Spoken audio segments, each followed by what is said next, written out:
When did you discover your sibling was dating a blast from your bully-filled past? I seriously cannot believe I am typing this right now, but I just found out that my sibling Jesse King 72M has been in an intense 2-year online relationship with his fiancée, who is literally the grown-up version of the bully who used to steal our lunch money in high school. I am sitting here in the break room of the family convenience store at 2:17 a.m. trying not to have a stress-induced stroke while eating a slightly stale hot Cheeto. The sheer audacity of this situation has me reeling. Let me back up because I know that sounds like pure chaotic nonsense. For context, I am Zachary Gray 80M, yes 80. I should be retired, maybe playing golf, definitely not dealing with this level of generational trauma, but life decided otherwise. I am the boomerang kid, except I boomeranged back about 50 years too late. My wife passed 2 years ago and I moved back to the old stomping grounds, our family's store Gray's Groceries right off the 101. It's been in the family since 1954 and now I'm back helping my younger brother Jesse run it. Jesse, bless his heart, is 72. He is the kindest, most naive person you will ever meet. He never married. He dedicated his entire life to the store and to taking care of our aging parents before they passed. He is the protective sibling, protective of everyone but himself, apparently. About 2 years and 8 months ago, Jesse started talking about this woman, Crystal.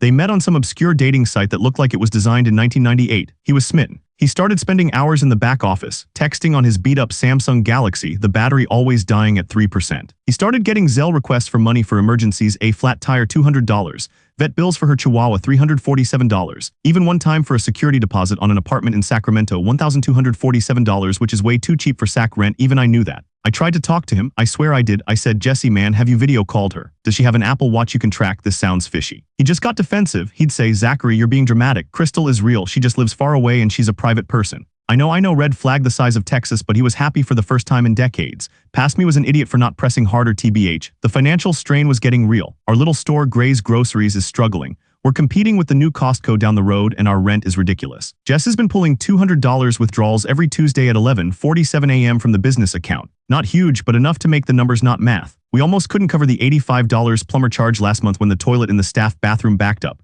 The whole thing came to a head this Tuesday at about 5:30 p.m. We were closing up. I was sweeping, trying to get the last of the crushed potato chip crumbs near the coffee station. The door chimed and in walked Zoe Johnson, 23F. Now Zoe is technically our neighbor. She lives in apartment 3B above the dry cleaner next door. She's the personification of a noise complaint. She comes in here every other day to loudly complain about how the ice machine hums too loud or how we play the classical music station too loud in the mornings. She is always wearing these ridiculously small earbuds and clutching an iced Starbucks latte. She looked totally stressed. Her hair was pulled back so tight her face looked stretched. She comes right up to the counter where Jesse is counting the register float. Mr. King, she started, immediately using that dramatic, overly formal tone she always uses. I need to talk to you about the noise again. Your delivery truck this morning was idling for 45 minutes right outside my window. I'm trying to work from home. I'm literally on my last nerve. Jesse, who is usually unflappable with her, just sighed, leaning on the counter. Zoe, I told you that's the bread guy and he only stops for 5 minutes. You're exaggerating, sweetie. And then she pulls out her iPhone 14, ready to show him proof, probably a shaky video from her Ring doorbell app. But instead of the Ring app, she opened her text messages to find a timestamp. She was scrolling and that's when Jesse, the poor naive fool, noticed a name at the top of her most recent conversation thread. He grabbed the counter so hard I heard his knuckles crack. Wait, he said, his voice dropping to that low, dangerous rumble that hasn't come out since 1985 when someone tried to shoplift a six-pack. Who is Bri? Zoe immediately snapped the phone shut and put it in her back pocket. She looked terrified, not angry, terrified. That's nothing, Mr. King. Personal, it's just a friend. No, Jesse insisted, stepping out from behind the counter, walking closer to her. I know that name. Why does your contact picture for Bri look exactly like the profile picture Crystal uses on that stupid dating site? I stopped sweeping. I felt my stomach drop like I was on a poorly maintained roller coaster. Crystal's profile picture was this heavily filtered, highly saturated photo of a woman in her mid-20s, lots of soft focus, wearing a big floppy hat sitting on a beach. It was the kind of picture that screamed stock photo, but Jesse swore it was real. Zoe started stammering. I don't know what you mean, that's just my cousin. He uses a lot of filters. Jesse wasn't having it. For all his softness, when he locks in, he's like a geriatric bulldog. Let me see the phone, Zoe, now. I walked over. This felt like a moment out of a bad Hulu drama, but it was real life and the air smelled like old bananas and floor cleaner. Zoe backed up against the magazine rack. You can't just demand to see my phone. That's harassment, Mr. King. I'll call the police. Jesse grabbed her wrist gently but firmly and pulled the phone out of her pocket. I wanted to tell him to stop, that this was escalating way too fast, but I was frozen. I saw the rage in his eyes, but also this devastating, absolute sorrow. He unlocked the phone. Apparently Zoe's passcode is 1111 because of course it is. He pulled up the text thread with Bri.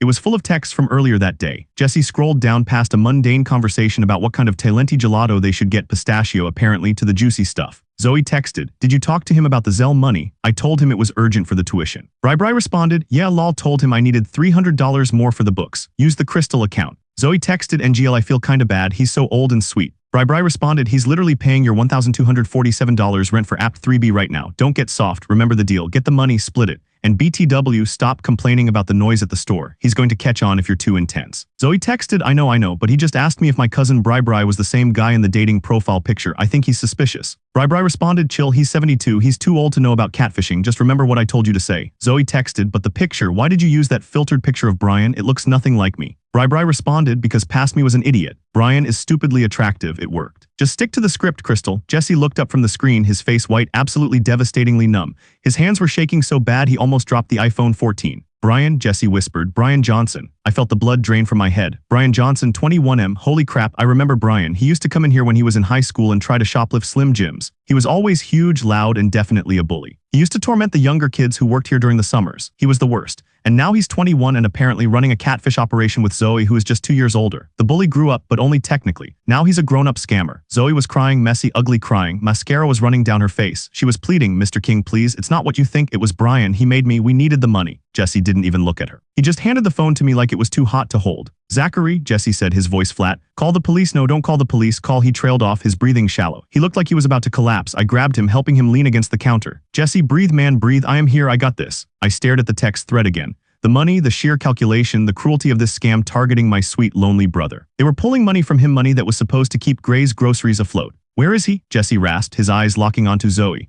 Zoe, still sobbing, pointed a trembling finger toward the back door, the one leading to the alley where we keep the cardboard boxes for recycling. He's waiting in his car, the beat-up Toyota Corolla. He told me to keep you distracted while he tried to grab something from the stockroom. Wait, stealing from the stockroom? The catfish was here now. My rage went from a slow burn to a full-blown inferno. This wasn't just heartbreak, this was grand theft and attempted burglary all in the same 15 minutes.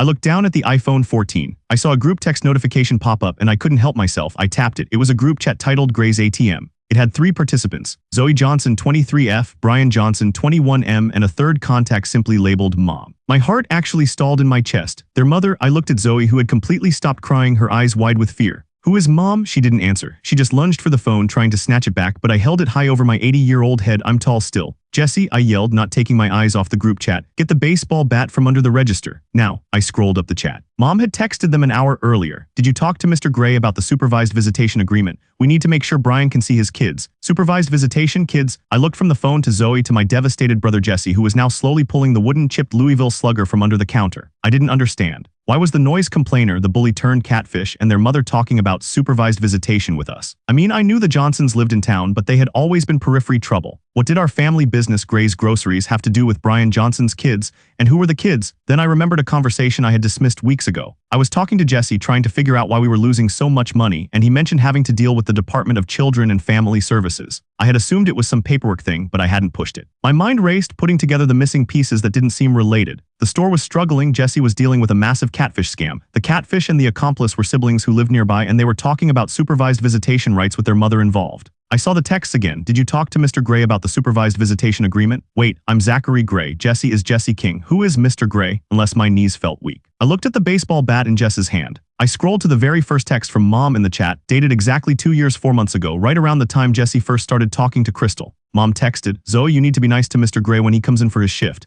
and make sure Brian doesn't try to sneak out early. We need that $43.67 grocery bill covered by Friday, and we need the kids picked up by 5 p.m. Drop the iPhone 14 on the counter. It was too much information too fast. I was seeing red and yet somehow completely numb. Jesse, I managed to choke out. I need you to tell me exactly what you haven't told me about the store. Jesse tightened his grip on the bat, not looking at Zoe, only looking at the back stockroom door. It's not the store, Zachary, he said, his voice hollow. It's them. They think they have a claim on us. They think we owe them. Owe them what? A chance, he muttered. A chance to visit the boys. What boys, Jesse? What are you talking about? He looked me dead in the eyes, the despair in his 72-year-old face crushing. The 2 kids, he said, the ones that belong to Gray's Groceries, the ones I adopted 2 years ago, Brian Johnson's sons. I physically recoiled. I swear I saw the overhead fluorescent light flicker. Adopted? Jesse adopted children, Brian Johnson's children. This was not just a conflict over a catfish. This was a custody battle, a family business meltdown, and a massive fraud, all rolled into one pathetic, terrifying moment. Before I could even process the words, before I could ask him why he kept this catastrophic life decision a secret from his own brother, the back stockroom door suddenly burst open. Brian Johnson, 21M, the catfish, the bully, stood there wearing a greasy Panera shirt and sweatpants, holding a box of industrial-sized paper towels we needed for the week. He looked right at me, Zachary Gray, 80M, then at Zoe, crying by the magazine rack, and finally his eyes landed on Jesse King, 72M, who was holding the baseball bat ready for war. Brian's eyes narrowed. What the hell is going on here? Crystal, did you screw up?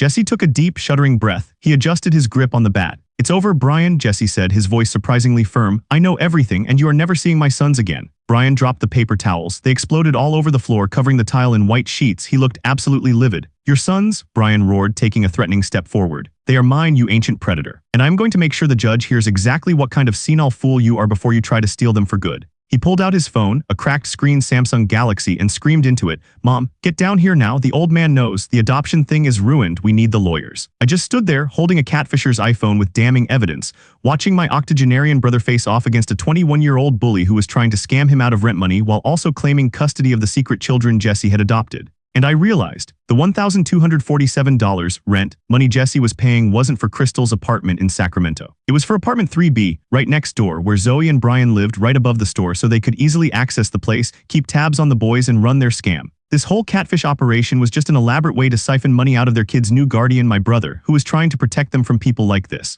I looked at the baseball bat, then at Brian, who was now halfway across the store toward us. This was going to be the worst family business conflict the store had seen in 70 years. I have so many questions I can't even list them. When did Jesse adopt the kids? Why didn't he tell me? Are they actually safe? And how deep does the Johnson family conspiracy go? I feel like I'm going to throw up the stale hot Cheeto I just ate. I need to know what happens when 72 and 80 face off against 21 and 23 with a custody battle and a baseball bat involved. I'm shaking. I need help. What do I do right now? Do I call a lawyer? Do I use the bat? Help me out, Reddit.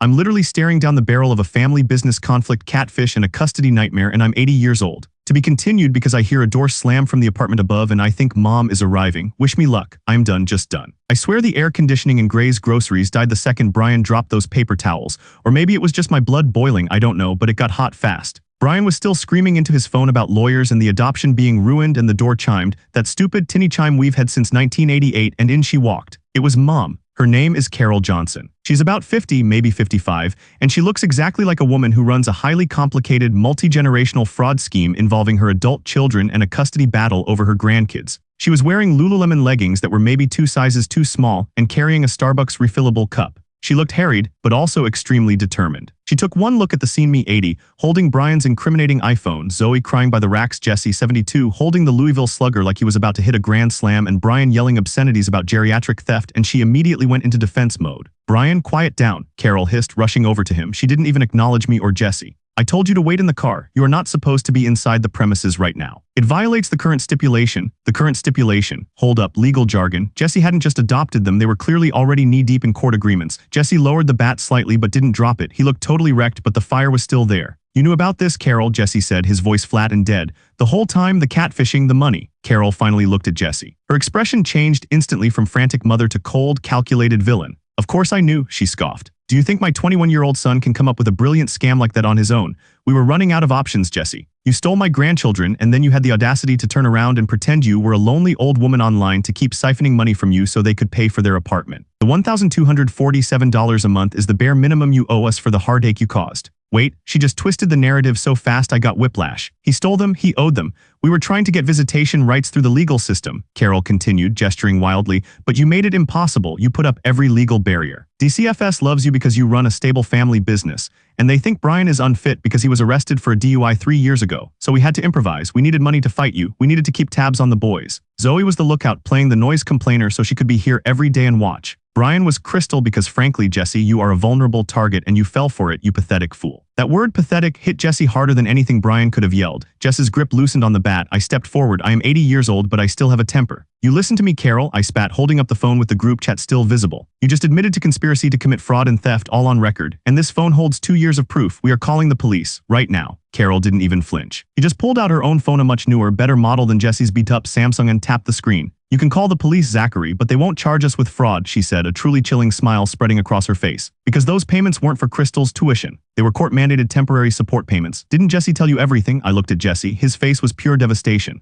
"Zachary," Jesse whispered, "I meant to tell you, I swear, it's complicated." "Complicated?" I yelled. "You adopted your high school bully's kids and then paid the bully's family thousands of dollars in temporary support through a catfishing scam they ran from the apartment next door, all while we almost lost the store over $85 in plumbing fees. What part of this is just complicated?" Carol seized the moment. "The payment stopped 3 months ago. The judge decided the support was no longer necessary because Brian finally got a job, which he did. He works at Panera, but we were already reliant on that income. We needed to supplement. It was a temporary measure to make sure Brian could afford to get stable enough to fight the adoption in court. This was insane. I realized Jess's secret adoption hadn't just been a secret from me. It was an active, messy, ongoing legal nightmare. So you just invented a fake fiancé to scam the children's adoptive father? I asked, completely incredulous. It was genius, actually, Zoe chimed in, wiping her eyes, the terror replaced by a weird pride. Brian sounded exactly like a girl texting. Brian looked less proud. Shut up, Zoe, this is your fault. You told him about Bri. No, it's his fault for being paranoid about the noise, Zoe shot back. Carol clapped her hands sharply. Enough, we need to leave. Zachary, give me that phone. You have no legal right to hold it.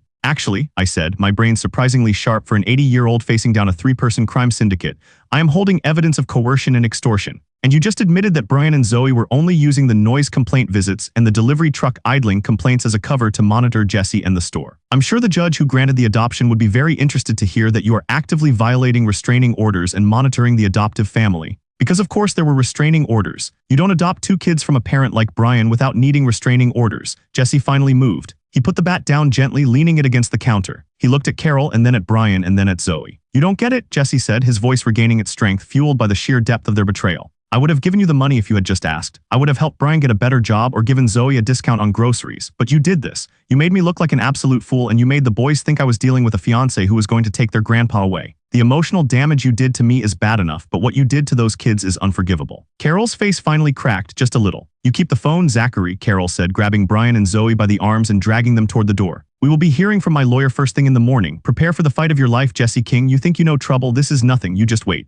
And then they were gone. The tinny chime sounded again and the store was silent, except for the slight hum of the ice machine Zoe hated so much. I stood there breathing heavily, holding the iPhone 14 and staring at the paper towels scattered across the floor. Jesse, I managed, my voice hoarse. You have to talk to me. We need to talk about the boys and the adoption. Jesse just shook his head. Later, Zach, just later. I have to go check on them. They're asleep upstairs. Upstairs. He had converted the storage attic above the store into an apartment for himself and the 2 adopted boys. My younger brother, 72, had secretly become a father to 2 elementary-aged kids. I was completely speechless. Update, 2 days later, the lawyer and the kids, sorry for the delay updating, but honestly I spent the last 48 hours in a fog of legal consultation and existential dread. Some of you messaged asking if I called the police. I didn't. We didn't. Jesse vetoed it immediately. His reasoning was logical if painful. If we press charges for fraud, Carol and Brian go nuclear. They drag us through court, leak every embarrassing detail, and try to prove I'm an unfit guardian because I'm easily scammed by a fake fiancé. The priority is protecting the boys, not getting our money back. God, he was right. The boys. We spent all of Wednesday and Thursday dealing with the immediate fallout. I changed all the locks on the stockroom door, changed the passcodes on the registers,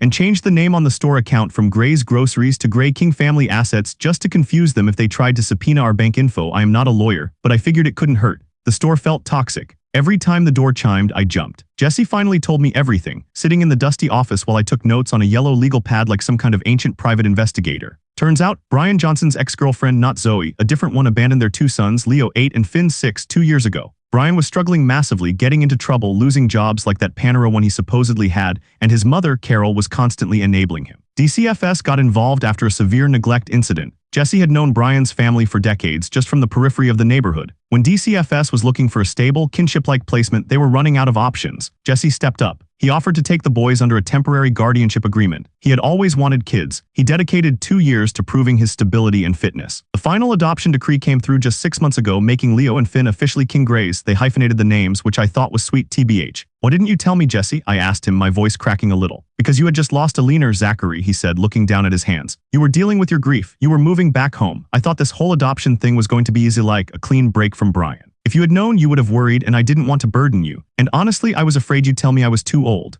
Ouch, fair enough, I probably would have. Jesse showed me the DCFS paperwork. The agreement clearly stated that Brian and Carol were only allowed supervised visitation, managed through a nonprofit agency 30 miles away twice a month. They were expressly forbidden from visiting the Gray's Groceries premises or interacting with Jesse outside of the supervised setting, precisely because Brian was volatile. The catfishing scheme wasn't just about money, it was about control. They were trying to get Jesse to break the legal agreements by forcing him to interact with Crystal, Brian, and Zoe, the constant physical presence inside the store, hoping to gather evidence that Jesse was unstable or that the boys were being neglected by an overburdened senior. The sheer calculation of it made me sick. They literally moved into the apartment next door, 3B, just to stalk us. Fast forward to Friday, 9:00 a.m. Jesse and I were sitting in the waiting room of Miller and Associates, family law attorneys. The consultation was $450 just to say hello. I was already calculating how many stale hot Cheetos we'd have to sell to cover this. Our new lawyer, a tough woman named Ms. Henderson, reviewed the entire situation. The secret adoption, the documented catfish fraud, thank God I kept the phone, the money transfers, and the violation of the restraining orders. Mr. King, they have violated the terms of the visitation agreement and the restraining order so thoroughly,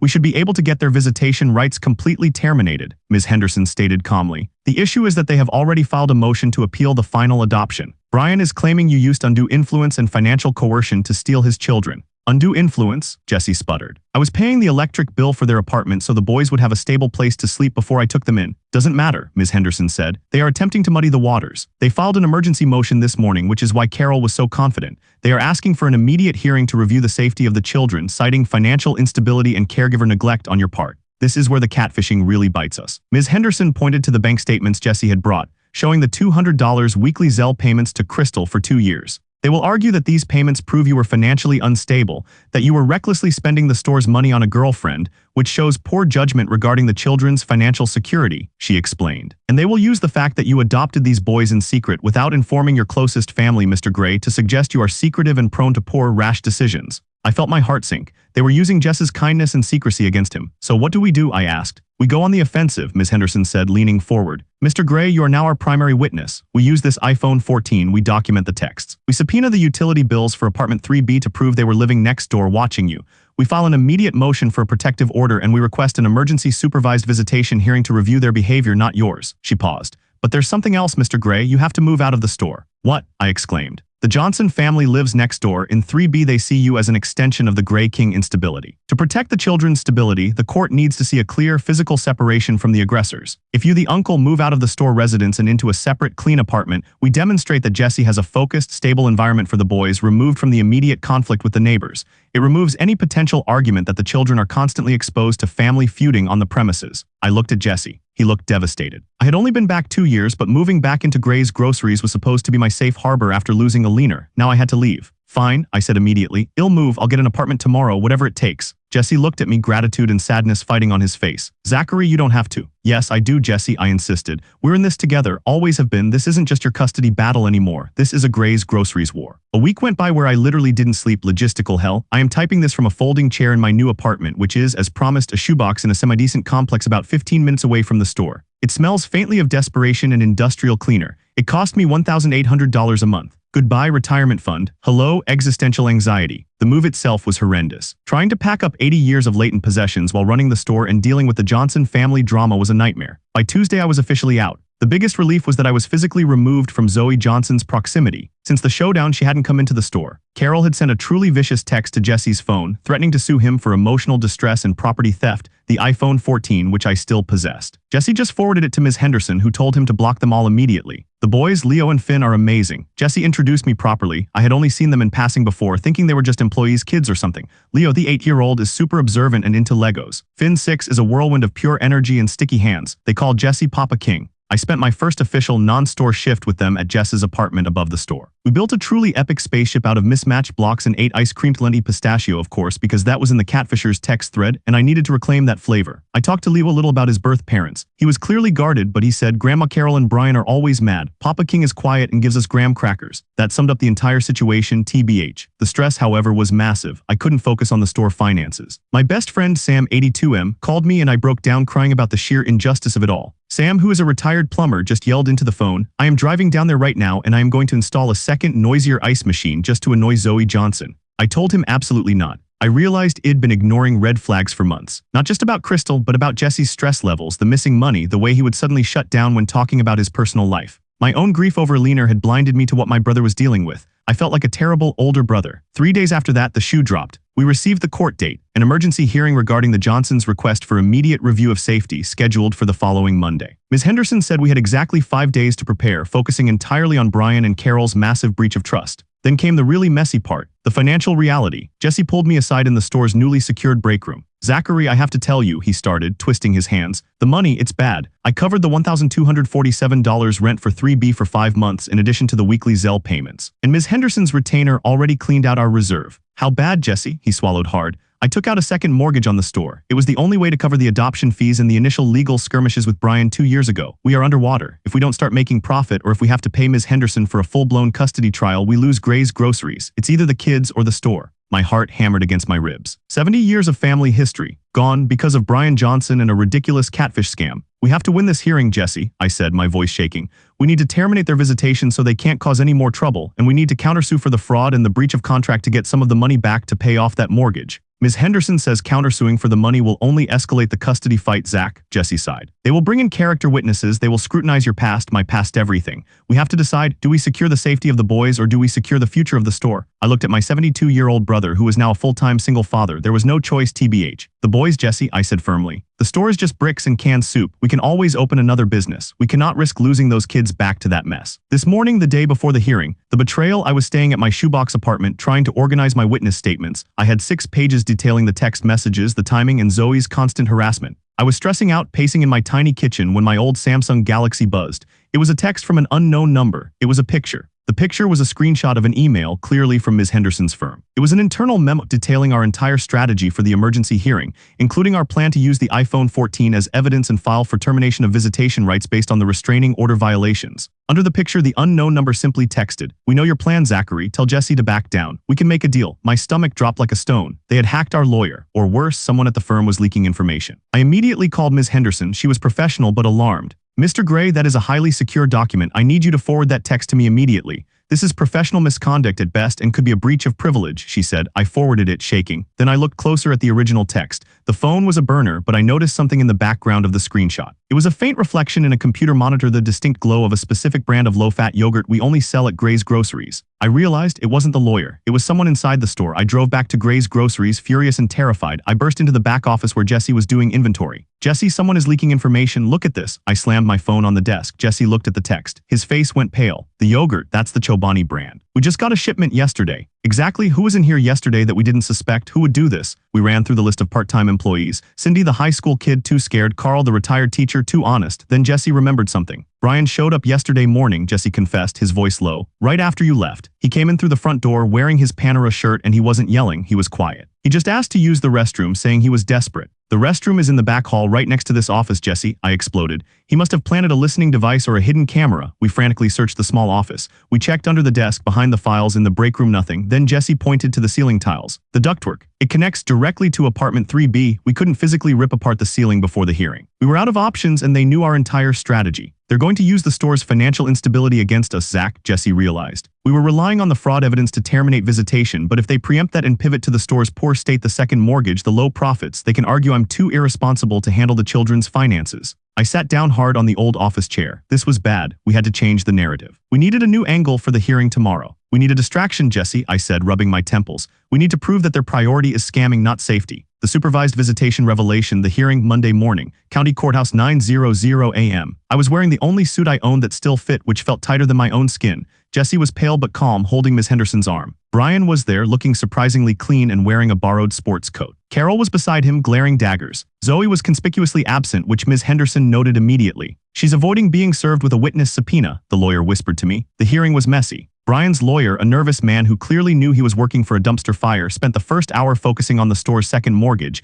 emphasizing Gray's Groceries' precarious financial position. "This man," Brian's lawyer stammered, pointing at Jesse, "has gambled the financial future of his grandchildren on a failing, elderly-run convenience store, while secretly diverting funds to his own illicit financial schemes, namely the 2-year relationship with Crystal that Mr. King shamefully concealed from his own family." Then they put Carol on the stand. She was a professional victim. She cried about her sons being taken away and how Jesse was isolated and unstable. "We only filed the appeal because we were worried about the boy's emotional state," Carol sniffed into the microphone. "Mr. King refused to communicate. He hid the children, and we were forced to find creative ways to monitor their well-being, which included my daughter Zoe checking in frequently under the guise of noise complaints." Creative ways. I wanted to scream. Then Ms. Henderson took the floor. She was magnificent. She didn't immediately go for the fraud. She went for the violation of the supervised visitation agreement. "Carol Johnson, you testified that your primary concern was the children's well-being. Is that correct?" "Absolutely. Yet, when you discovered Mr. King had adopted your grandchildren, you chose not to use the court-approved supervised visitation agency to express your concerns, but instead orchestrated a 2-year catfishing fraud using your son Brian, who was under court-ordered restraining terms." Carol tried to pivot. "That was for financial support, not to harm the children." Ms. Henderson dropped the bomb. "Your Honor, we submit into evidence the complete text message conversation from the defendant Brian Johnson and his accomplice Zoe Johnson conducted the day the fraud was uncovered. I watched as the clerk put the physical iPhone 14, now with all the messages printed and highlighted, onto the judge's bench. Ms. Henderson read the critical exchange aloud. Brian responded, "Chill. He's 72. He's too old to know about catfishing. Just remember what I told you to say." And Zoe texted, "But the picture, why did you use that filtered picture of Brian? It looks nothing like me." Then Ms. Henderson focused on the money. "Your Honor, the Johnson family claims they needed these funds for legal fees to fight the adoption. Yet we have documentation of Zelle payments totaling $18,000 sent from Mr. King to Crystal over 2 years. Mr. Johnson stated in a text message that this was for rent, tuition, and books. Does it not seem strange that a family truly focused on securing proper visitation rights would use a convoluted fraud scheme to request money for fictitious expenses, rather than simply filing a legitimate request through the court for supplemental financial support?" Brian's lawyer objected weakly. "And finally, Your Honor," Ms. Henderson concluded, "I want to draw attention to the nature of the visits Brian and Zoe conducted at Gray's Groceries. They were not seeking to establish a healthy family connection. They were attempting to manufacture evidence that Mr. King was irresponsible and unstable. This is not the behavior of a family seeking reconnection. This is the behavior of opportunistic, cynical predators attempting to financially exploit a vulnerable senior citizen who had only one goal: to protect 2 innocent children from instability." She paused, looking directly at Carol. "The true reason they didn't use the approved supervised visitation center is simple. It was too far away to run their scam. It was too hard to gather evidence. They wanted the children close, not for love, but for leverage." The judge looked tired. He ruled quickly, stating that the Johnsons' emergency motion for safety review was denied. He found that their actions constituted a significant and malicious violation of the restraining orders and the visitation terms. The hammer dropped. All current supervised visitation rights were immediately suspended. The Johnsons were barred from all contact with Leo and Finn indefinitely, pending a further review in 6 months. Brian's appeal of the adoption was dismissed with prejudice. Jesse had won. We had won the boys. 2 weeks later, the aftermath in the store, it was over. The custody nightmare was settled for now. Jesse was relieved but utterly exhausted. I was officially living in the shoebox apartment, still adjusting to the lack of a familiar ice machine hum. Carol and Brian tried one last desperate attempt at revenge. They called DCFS and reported Gray's Groceries for health code violations and unsafe children's living conditions, referring to the apartment above the store. DCFS showed up. They inspected the store, which was admittedly dusty but not unsafe. They inspected Jess's apartment. It was clean, full of Legos, and clearly a loving, stable home. The DCFS caseworker looked at the report and then at Jesse, a 72-year-old man reading the Magic Treehouse to his 2 adopted sons.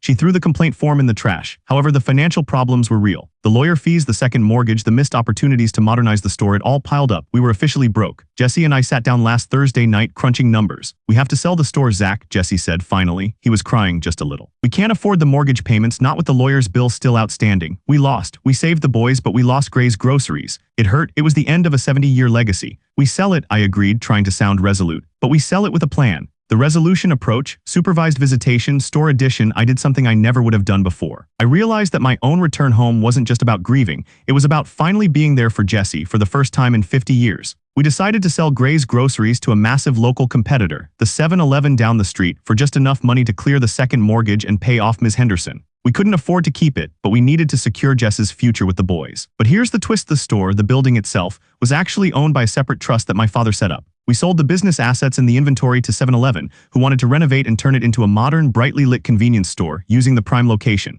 What we kept was the apartment above and the attached back portion of the property, the old storage area. Jesse used the small residual profit we had left and made a truly bizarre but brilliant pivot. He opened a non-profit organization focused on providing services for newly adoptive elderly parents. He called it the King Gray Kinship Center. He moved the family out of the cramped apartment above the store and into a small rented house 10 minutes away, establishing the clear, stable distance the court needed. And what did he use the old store building for? He rented the back storage area, the part we kept, to the very nonprofit agency that ran the supervised visitation program for DCFS. The nonprofit needed a new, centrally located space. Jesse offered them a 10-year lease on the renovated back section of the building. The front of Gray's Groceries is now a gleaming, sterile 7-Eleven. But the back section, the storage unit where Brian burst out holding the paper towels, is now a highly secure, court-approved supervised visitation center. It is ironic, it is messy, it is perfect. The Johnson family, though currently banned from contact, will eventually be allowed to resume contact with the boys, but only through the court-ordered supervised visitation program. And where is that program located? Literally next door to where they used to live, right behind the building they tried to steal from, and run by the very agency that secured Jess's adoption in the first place.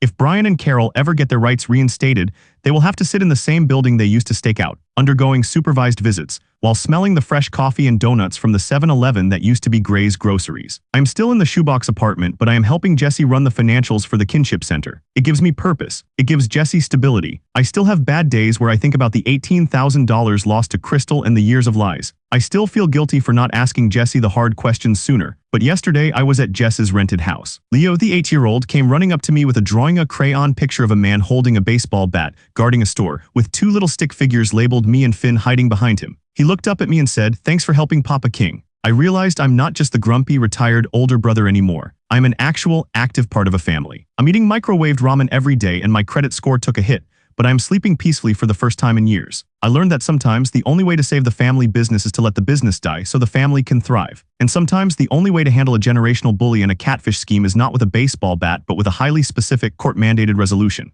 I'm 80 years old and I'm finally learning how to be a protective older brother. Anyway, that's the update. Things are still complicated. Jesse is exhausted but happy. The boys are safe. And the Johnson family is currently dealing with their own legal troubles related to the fraud evidence Ms. Henderson shared with the local prosecutor's office. We'll update if anything else insane happens, but TBH, I hope the next few years are incredibly, painfully boring. I'm done with family drama for the rest of my octogenarian life. Just done.